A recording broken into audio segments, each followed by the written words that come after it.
Benjamin Netanyahu മനുഷ്യരൂപം പൂണ്ട സാക്ഷാൽ ചെകുത്താനാണ്.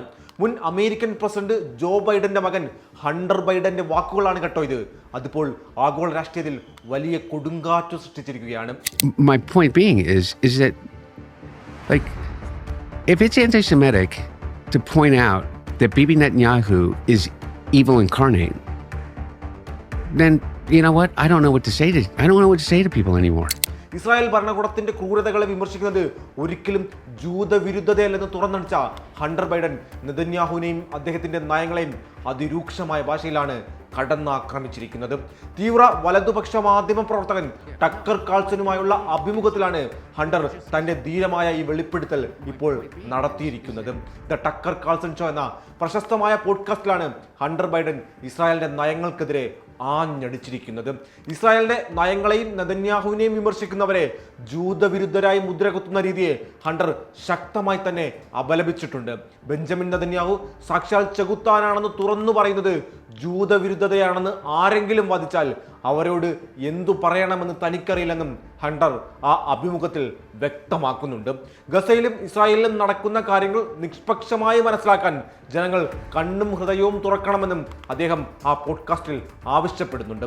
അവിടെ നടക്കുന്ന അനീതികളെയും കെടുതികളെയും കണ്ടില്ലെന്ന് നടിക്കാൻ ലോകത്ത് ഇനിയാർക്കും കഴിയില്ലെന്നും ഇസ്രായേൽ നയങ്ങളെ വിമർശിക്കുന്നവരെ ജൂതവിരുദ്ധരായി ലേബൽ ചെയ്യുന്ന രീതി ഇനി വിലപ്പോകില്ലെന്നും ഹണ്ടർ പോഡ്കാസ്റ്റ് അഭിമുഖത്തിലൂടെ എല്ലാവരെയും ഓർമ്മിപ്പിച്ചു. ആഗോളതലത്തിൽ ഇസ്രായേലിനെതിരെ വിമർശനങ്ങൾ ശക്തമാകുമ്പോഴും അധിനിവേശ വെസ്റ്റ് ബാങ്കിൽ ഇസ്രായേൽ സേന ആക്രമണം തുടരുകയാണ്. അവിടെ സ്ഥിതി അതീവ ഗുരുതരമാണെന്നാണ് ഐക്യരാഷ്ട്രസഭ വീണ്ടും നൽകുന്ന മുന്നറിയിപ്പ്.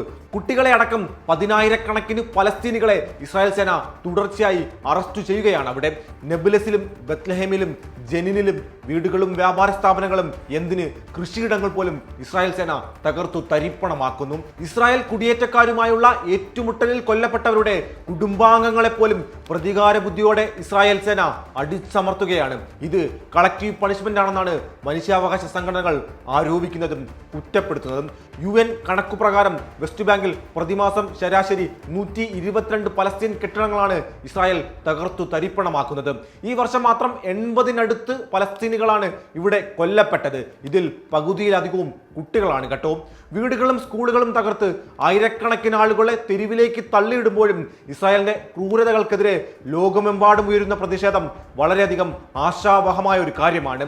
അധികാരം ഉപയോഗിച്ച് യാഥാർത്ഥ്യങ്ങളെ മൂടിവെക്കാൻ നെതന്യാഹു ഭരണകൂടത്തിന് ഇനി കഴിയില്ല എന്നതിന്റെ വ്യക്തമായ തെളിവ് കൂടിയാണ് കേട്ടോ അമേരിക്കയിൽ നിന്നടക്കമുള്ള ഈ പ്രതിഷേധ സ്വരങ്ങൾ.